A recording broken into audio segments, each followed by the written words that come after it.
Welcome to Nazir Fears, where fear finds you.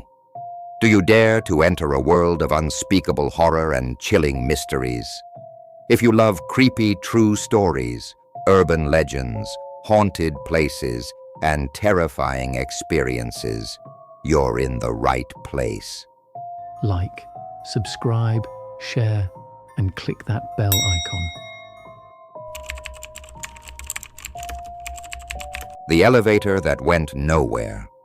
Part 1. Michael Harris had been a building maintenance worker for over a decade, accustomed to creaky floors, flickering lights, and old elevators that groaned under their own age.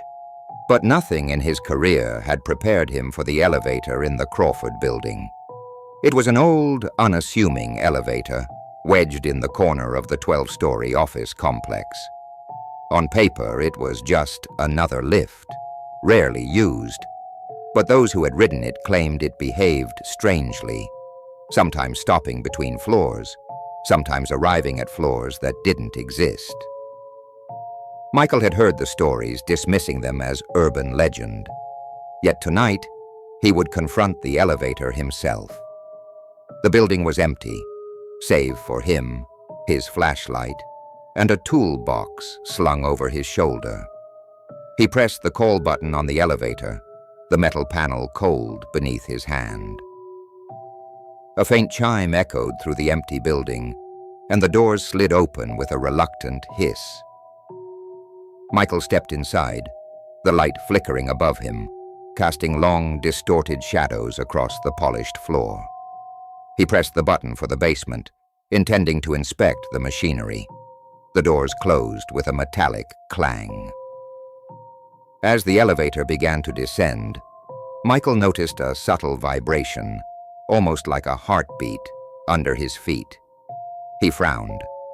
The ride felt longer than it should, the numbers on the small digital display counting down slowly, then pausing inexplicably. He pressed the emergency stop, but the buttons were unresponsive. The elevator shuddered violently, then continued downward, faster than it had before. A faint whisper seemed to echo from the walls, almost imperceptible at first. "Michael?" The voice was soft, distant, and unmistakably calling his name. He spun around, flashlight beams sweeping the interior, but the elevator was empty save for him. His heartbeat accelerated. Michael reached for his radio to call the security office, but the device crackled and went silent. Panic crept in. The elevator shuddered again, lights flickering, and suddenly, it stopped. Michael pressed the button for the basement, but the display now read a floor he didn't recognize, 13B. His brow furrowed. The building had only 12 floors. He pressed the button again. Nothing changed. The whisper returned, closer now, almost inside his ear. "Michael, come with us." He swung the flashlight toward the corner of the elevator and froze. A faint figure, pale and translucent, stood there. Its face was obscured by shadows, but Michael could feel its gaze drilling into him. He stumbled backward, tripping over the toolbox. The figure advanced silently, gliding across the floor. Michael scrambled to the control panel, pressing every button frantically. The elevator lurched violently, throwing him to the floor. The doors slid open suddenly, revealing a dimly lit hallway unlike any floor in the Crawford Building. The air was cold, heavy, and filled with a faint metallic scent. Michael hesitated, but the figure motioned him forward. His fear battled with curiosity. He stepped out, feeling the floorboards creak beneath his feet. The hallway stretched endlessly, doors lining both sides, each one identical, numbered sequentially with strange markings. Michael walked cautiously, flashlight illuminating peeling wallpaper and broken ceiling tiles. He tried to call for help, but his voice sounded muffled, distant, as if swallowed by the building itself. As he progressed, Faint whispers echoed from behind each door. "Michael, we are waiting." The words sent shivers down his spine. He reached the first door on the left. It opened with a low groan. Inside was a small office, dusty and abandoned. Papers fluttered as if caught in an unseen breeze. Michael noticed a chair facing the corner, slowly spinning, though no one was in the room. He backed away and continued down the hallway, each door revealing more strange, unsettling scenes.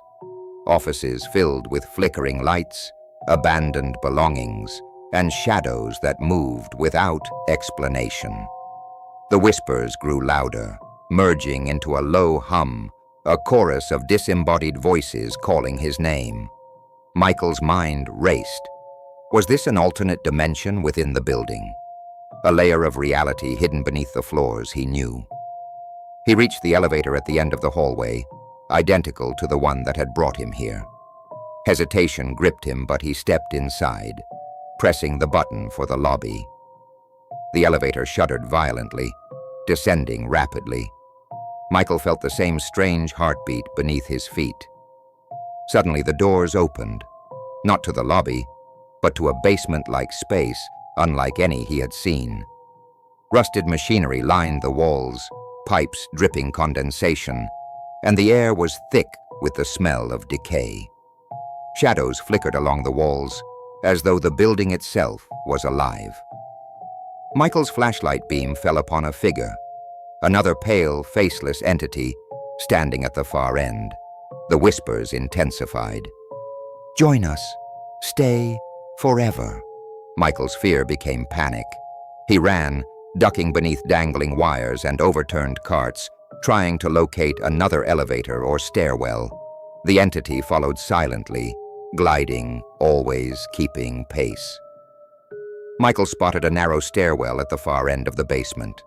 He raced toward it, ascending the rickety metal stairs. Each step groaned under his weight. At the top, he found himself back in a hallway, but everything was subtly wrong. The walls stretched, the floor slanted. Doors that should lead to offices opened into empty voids. The whispering continued, surrounding him now, emanating from every crack, every shadow. Michael ran blindly, flashlight flickering, trying door after door, each one leading to rooms filled with abandoned desks, flickering lights, or empty hallways that twisted impossibly. In the distance, he saw the elevator doors open. Compelled by desperation, he sprinted toward them. Inside, he pressed the lobby button. The elevator descended, slowly at first, then accelerating rapidly. Michael gripped the handrail, trying to steady himself as the floor numbers flashed in reverse. 12, 11, 10, then 13B appeared again. The digital display mocked him. The doors opened, and Michael was met with the same dim hallway, the same whispering, and the same pale figure waiting silently. He realized with a sinking horror that the elevator had no intention of taking him anywhere he knew. The building had trapped him in a loop, a cycle of fear designed to disorient and ensnare him. Michael pressed all the buttons, yelled for help, and even slammed on the walls, but the hallway remained unchanged. Shadows moved in impossible ways, corners curling, hallways stretching, doors opening into more hallways. His breathing became ragged, his mind fraying. He could no longer distinguish reality from illusion. The pale figure moved closer, reaching out, its hand dissolving into mist before touching him. Michael backed away, tripping and falling to the floor. Every instinct screamed to flee, yet there was nowhere to go. The whispers became a chorus of promises and threats, voices overlapping, calling his name endlessly. He crawled toward a door marked "Exit" at the far end of the hallway. His hands trembled as he pushed it open. Instead of sunlight or safety, he was met with a dark void. a swirling darkness that seemed to breathe and pulse. The pale figure and countless shadowed entities emerged from the void surrounding him. Michael screamed, the sound swallowed instantly by the oppressive darkness. He felt himself pulled forward, floating above the floor as the whispers consumed him, repeating the same phrases. "Michael, stay with us, forever." And then, as abruptly as it began, he was back inside the elevator, standing alone, doors closed, lights flickering. The display now read, "The lobby." Michael collapsed, gasping for air. Was it real? Had he escaped? His flashlight flickered one final time, revealing a small figure in the corner, just for a moment. A pale entity, hollow eyes staring directly at him, before vanishing. Michael knew one thing. The Crawford Building was alive in ways no one could understand, and the elevator would never truly let him leave. Part 2. Michael Harris sat on the cold floor of the lobby elevator, trying to steady his breathing. Every fiber of his being screamed that the Crawford Building had trapped him in a reality he couldn't escape. He could still hear the faint whispers echoing in his mind, repeating his name over and over. Shaking, he forced himself to stand and step out of the elevator. The lobby appeared normal, yet the air was thick, almost viscous, as though the building itself was watching him. Michael moved cautiously toward the front doors, but each step felt heavier, as if invisible hands tried to pull him back. The glass doors at the entrance reflected the city lights, but something was off. The reflections didn't match reality. A shadowy figure appeared in the reflection, standing behind him. He spun around. The lobby was empty. Only the faint hum of the building's old electrical system broke the silence. Michael's mind raced. He realized he couldn't trust his senses. The elevator had warped his perception, and perhaps the building itself could manipulate reality. He approached the stairwell, hoping to escape upward, to reach the roof and signal for help. The stairs creaked under his weight, and the flickering fluorescent lights above cast erratic shadows across the walls. Each landing seemed longer than the previous one, the numbers on the wall skipping floors or repeating themselves. Michael's flashlight beam danced across the walls, revealing more strange markings, scratches that looked like they had been etched recently, symbols he didn't recognize. A faint whisper echoed behind him. "Michael, you cannot leave." He spun, flashlight illuminating empty space. The stairs stretched on endlessly. Panic threatened to overtake him, but Michael forced himself onward. He reached the 10th floor, or at least the number displayed on the wall. The hallway was lined with office doors, each one slightly ajar. From inside, faint sounds emerged. Typing, whispers, footsteps. But no one was there when he looked inside. Michael's heart pounded. The building seemed to exist in a loop of time, a space detached from reality. Shadows flickered in the corners of his vision, forming vague humanoid shapes. He stepped into one of the offices. Papers floated in the air as if moved by an unseen wind. A chair turned slowly, back facing him. Michael swallowed his fear and reached toward it. The chair abruptly spun, revealing a pale figure with hollow eyes, sitting silently. The figure pointed toward the hallway. Michael hesitated, but instinct told him to follow. He walked carefully, feeling the air grow colder with every step. Whispers multiplied, overlapping, sometimes pleading, sometimes threatening. He passed a series of doors, each opening into spaces that should have been impossible.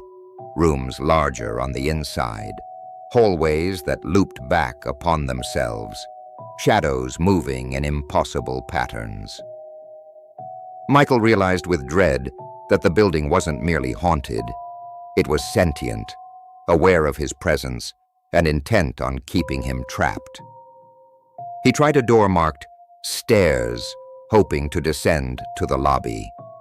Inside, the stairwell twisted unnaturally, spiraling downward and upward simultaneously. Michael stumbled, flashlight beam flickering. He felt hands brush against his arms, cold and insubstantial, reaching from the shadows. He ran blindly, desperate to escape. At the bottom of the stairs, he found another elevator, identical to the first. He stepped inside, pressing the lobby button frantically. The elevator jolted violently, plummeting downward faster than gravity should allow. Michael gripped the rails, stomach churning, heart racing. The display flickered, showing numbers he didn't recognize. 12, 13, or 13B. The elevator lurched to a stop. The doors opened, revealing a dim corridor lined with doors that stretched endlessly in both directions. The whispers were deafening now, surrounding him from all sides. Michael's flashlight illuminated dozens of small, faceless figures emerging from the shadows, gliding silently toward him. He tried to back away, but the corridor seemed infinite, folding back on itself. Panic surged, and he ran, dodging figures, swinging his flashlight like a weapon. He reached a large set of double doors at the far end of the corridor. They were labeled "Exit," but the glow from the hallway behind them pulsed unnaturally. Michael pushed the doors open. Instead of light, he found himself in a vast, dark void. The floor seemed to dissolve beneath his feet, walls stretching impossibly into the distance. The whispers coalesced into one voice, commanding, pressing into his mind. Stay, stay, stay. He tried to run, but the void seemed to pull him inward, dragging him toward the shadowy figures emerging from the darkness. He stumbled, falling to his knees, gasping for air. Above him, faint lights flickered. Shapes resembling elevator doors hovered in midair. Michael crawled toward them, desperate, and stepped into one. The doors closed, and he found himself inside a different elevator, identical to the last, but with a display that read L1, the lobby. Relief surged through him. The doors opened, revealing the lobby once again. Everything seemed normal, yet the air carried the same weight of oppression, the same faint, metallic scent from before. Michael forced himself to move, exiting through the front doors. Outside, the city looked normal. People walked the streets, cars passed by, and neon signs flickered. Yet Michael couldn't shake the feeling that the building was watching him, breathing, aware of his every movement. He vowed never to enter the Crawford Building again. But as he walked away, a faint whisper drifted through the air, carried on the wind. Michael, we are waiting. That night he awoke at home, flashlight from his backpack resting on the floor, flickering faintly. Shadows in the corners of his room seemed to stretch, moving in ways that defied reality. The whispering persisted, now inside his own apartment, insistent, mocking. Michael realized with growing terror that the Crawford Building, the elevator that went nowhere, had not let him go. And he was not free, not truly. Part 3.